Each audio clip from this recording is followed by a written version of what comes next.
Since their arrival in 1961, the heroes of the Fantastic Four have stood as timeless icons of relatability and imagination, with their dysfunctional yet loving dynamic as Marvel Comics' first family taking them across the stars and into the frontiers of the unknown. But when tragedy strikes and that timeless bond is broken, the surviving members of the family will see their team and their mission evolve into something else entirely. Welcome to tomorrow. Welcome to the Future Foundation. To many, writer Jonathan Hickman's tenure on Fantastic Four is one of the title's most definitive runs, weaving together years of separate stories and firmly re-establishing the team as the beating heart of the Marvel Universe. Hickman would introduce countless iconic stories over his run, but the writer's greatest mark on the title would come through a 2011 relaunch, with the series re-emerging under the new title, FF.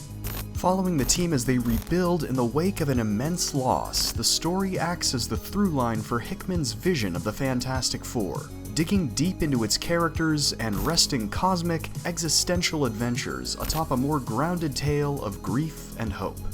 But while the story acts as a reinvention of its characters and themes, it's also a celebration of Marvel's first family, and how even in the face of tragedy, hope and adventure can spring eternal.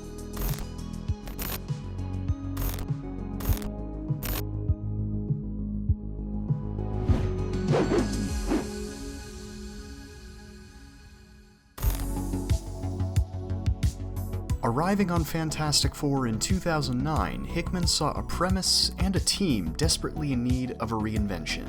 The events of Civil War and Secret Invasion had fractured the team and soured readers on the characters, namely Reed Richards, who had grown cold, controlling, and paranoid. In spite of spectacular runs by J. Michael Straczynski and Dwayne McDuffie, the Four's family dynamics began to take a back seat to the title's more fantastical elements, leading to a period mostly forgotten by critics and readers. Remember when Mark Millar turned Galactus into a big engine? Yeah, me neither. In Hickman's eyes, the solution wasn't just to bring the family dynamic back, but to make it the key underpinning in the Four's story. I've noticed a number of writers try and turn Fantastic Four into sort of an I figured out this very cool scientific story type of book, and I think the series has lost a little bit of its heart, mused the writer. Family, future, and exploration are timeless universal concepts. Sure, they can be nostalgic, but they don't have to be. That's really the brilliance of a lot of the early Marvel characters. They were created by guys wrapping both arms around timeless themes. Picking up in the aftermath of issue 587, FF opens with the family devastated by the loss of Johnny Storm, killed in battle against the villain Annihilus. Death has always been treated as something of an event in superhero comics, with publishers taking major characters off the board only to bring them back months later, usually to record sales. Hickman would eventually bring back the Human Torch, but the character's absence becomes a major catalyst for FF's cast, as each character fights to continue their mission in a world that's grown darker through this loss. There are 100 reasons why. The world, our friends, the kids, but you can't stop what you're doing. You have to push harder than ever. Ignore how things are. Ignore how they seem. Make the world better. Always remember what you stand for. I love you guys. All right, Johnny. All right. So, this is tomorrow. Torch's death has left a mark on the surviving members of the Four, each trying to process their grief through different superheroics. Reed and Sue, spurred on by Johnny's last wish, throw their all into carrying on the fight for the future, while Ben Grimm continues to blame himself for the loss of his friend. Earlier arcs in Hickman's run deepen the dynamic between the team, but FF sees them expanded and wholly transformed, extending Marvel's first family into something bigger and more complex, complete with sleek, contemporary new designs. Characters throughout the team's history are brought into the fold, with some like Spider-Man, children Franklin and Valeria, and Reed's father Nathaniel acting to bolster the family. Others, like Dragon Man, various former villains, and even Doctor Doom, show an evolution beyond the group's original good versus evil premise in favor of something higher concept. Once a tight-knit family of explorers, the team is reborn as the Future Foundation, a coalition of the world's best and brightest dedicated to a single, powerful goal: to solve everything. Building on this newly expanded cast of characters, Hickman also used FF to elevate the title's stories. In place of the arc-to-arc storytelling seen under previous writers, Hickman steadily seeded threads that would grow over the course of his tenure, teasing them through cryptic warnings delivered to the team from the future. Listen closely, because each word I say was chosen carefully. It's just for you, Val. No one else can know this. There will be a war between the four cities. The dead must not be forgotten. The future man must return to save the past. And all hope lies in doom. Drawing from the scientific idea of catastrophe theory, FF's plot sees the culmination of these countless threads, pitting the newly minted Future Foundation against a gauntlet of multiversal threats. Enemies from across the team's history re-emerge, alien empires collide, and the most powerful beings in the universe begin to set their sights on Earth. As these seemingly separate events begin to come together, they coalesce into a threat unlike anything the four have faced before. A prophecy spelling the end of the universe itself. Everything else. The creation of the Future Foundation, the War of Four Cities. All of these things have only created more favorable conditions to do what must be done. We have to spread out the occurrence of events. We have to delay. We have to find more time. And if we do that, we win? If we do that, we'll have a chance.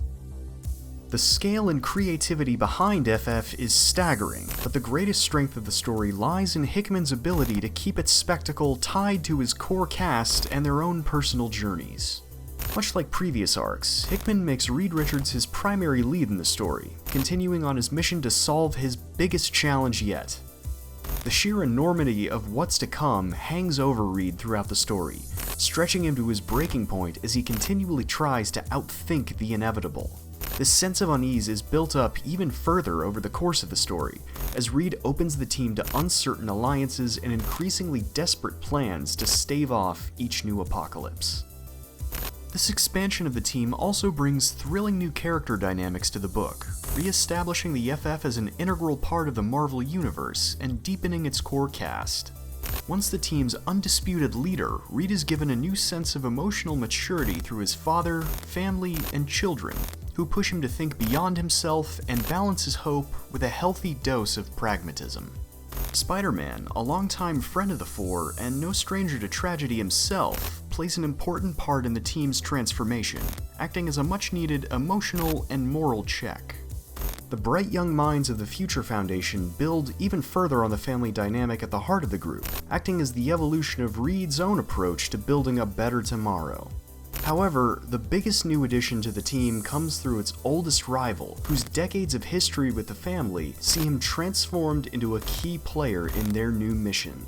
Drawing from decades of the title's history, FF crafts an emotional climax to a myriad of threads across Hickman's run, and somehow ends up opening the door to even more possibilities.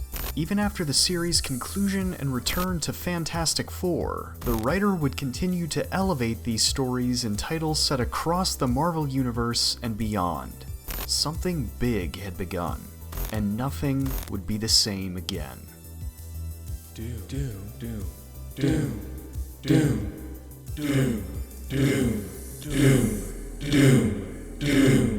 Yes. Here I can build.